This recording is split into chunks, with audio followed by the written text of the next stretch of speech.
ये आकाशवाणी है। अब आप लवलीन निगम से समाचार सुनिए।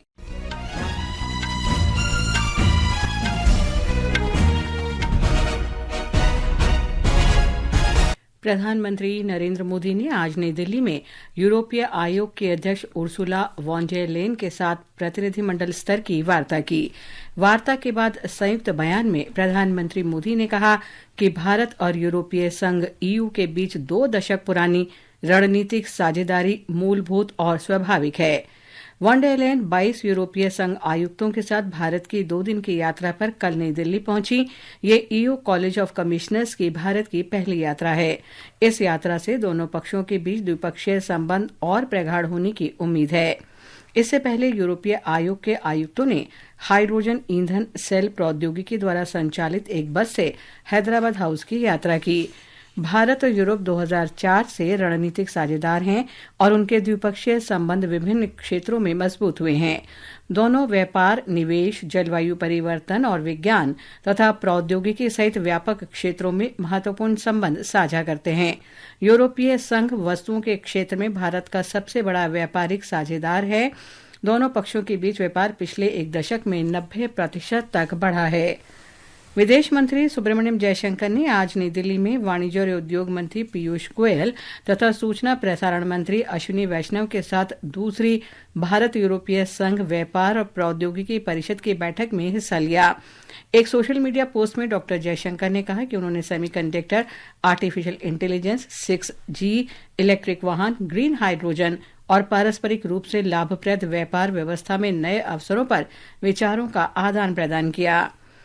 स्वास्थ्य और परिवार कल्याण मंत्री जेपी नड्डा ने कहा है कि इस वर्ष के अंत तक भारत से तपेदिक टीबी को खत्म करने के लिए सभी प्रयास जारी हैं। ओडिशा के पुरी में भारत में सार्वजनिक स्वास्थ्य देखभाल प्रणाली में अच्छी अनुकरणीय प्रथाओं और नवाचार पर 9वें राष्ट्रीय शिखर सम्मेलन का उद्घाटन करते हुए श्री नड्डा ने कहा कि सरकार द्वारा 2017 में नई स्वास्थ्य नीति अपनाने के बाद बहुत से सुधार हुए हैं। बिहार के सारण जिले में स्थित छपरा में व्यवसायियों, स्थानीय व्यापारियों और युवाओं के एक दल द्वारा स्वैच्छिक आधार पर रोटी बैंक नाम की एक अनोखी पहल चलाई जा रही है। रोटी बैंक गरीबों, दैनिक मजदूरों, पटरी पर रहने वालों और अल्प सुविधा वाले लोगों को तैयार भोजन उपलब्ध कराता है। वाराणसी में इसी नाम के संगठन से प्रभावित होकर ये रोटी बैंक बिहार में पिछले 7 वर्ष से निर्बाध रूप से भोजन उपलब्ध करवा रहा है। राष्ट्रपति द्रौपदी मुर्मू ने न्याय आधारित विकसित भारत को आकार देने में फॉरेंसिक साइंस की भूमिका को महत्वपूर्ण बताया है। राष्ट्रपति ने आज गांधीनगर में राष्ट्रीय फॉरेंसिक विज्ञान विश्वविद्यालय के 3रे दीक्षांत समारोह को संबोधित किया। आज राष्ट्रीय विज्ञान दिवस मनाया जा रहा है। प्रतिवर्ष 28 फरवरी को महान भौतिकी विज्ञानी सर सीवी रमन द्वारा रमन प्रभाव की खोज के उपलक्ष्य में यह दिन मनाया जाता है। प्रधानमंत्री नरेंद्र मोदी ने राष्ट्रीय विज्ञान दिवस के अवसर पर सभी को शुभकामनाएं दी हैं। प्रधानमंत्री नरेंद्र मोदी आज नई दिल्ली के सुंदर नर्सरी में जहाने खुसरो 2025 कार्यक्रम में भाग लेंगे। रूमी फाउंडेशन द्वारा आयोजित यह समारोह इस वर्ष अपनी 25वीं वर्षगांठ मना रहा है। हिमाचल प्रदेश के अधिकांश भागों में आज लगातार तीसरे दिन तेज वर्षा और बर्फबारी जारी है, जिससे जीवन अस्त व्यस्त हो गया है।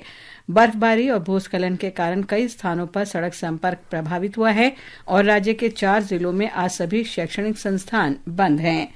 उत्तराखंड में भारी बर्फबारी के बाद आज बद्रीनाथ धाम में हिमस्खलन के कारण राष्ट्रीय राजमार्ग पर कई श्रमिकों के बर्फ के नीचे दबे होने की आशंका है।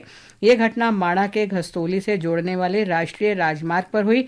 अब तक 10 श्रमिकों को बचाया जा चुका है और बर्फ के नीचे दबे अन्य लोगों को बचाने के लिए बचाव अभियान जारी है। ब्यौरे की प्रतीक्षा है। जम्मू कश्मीर में सरकार ने खराब मौसम के कारण प्रदेश के सभी स्कूलों में शीतकालीन छुट्टियां बढ़ा दी हैं। कश्मीर घाटी में उच्च माध्यमिक स्तर तक के स्कूल अब 7 मार्च को खुलेंगे। जम्मू कश्मीर की शिक्षा मंत्री सकीना इचू ने सोशल मीडिया पोस्ट पर यह जानकारी दी। लाहौर में आईसीसी चैंपियंस ट्रॉफी क्रिकेट में ऑस्ट्रेलिया के साथ मैच में अफगानिस्तान ने ताज़ा समाचार मिलने तक 23 ओवर में 3 विकेट पर 133 रन बना लिए हैं। अफगानिस्तान ने टॉस जीतकर पहले बल्लेबाजी का फैसला किया। इसके साथ ही ये समाचार बुलेटिन समाप्त हुआ।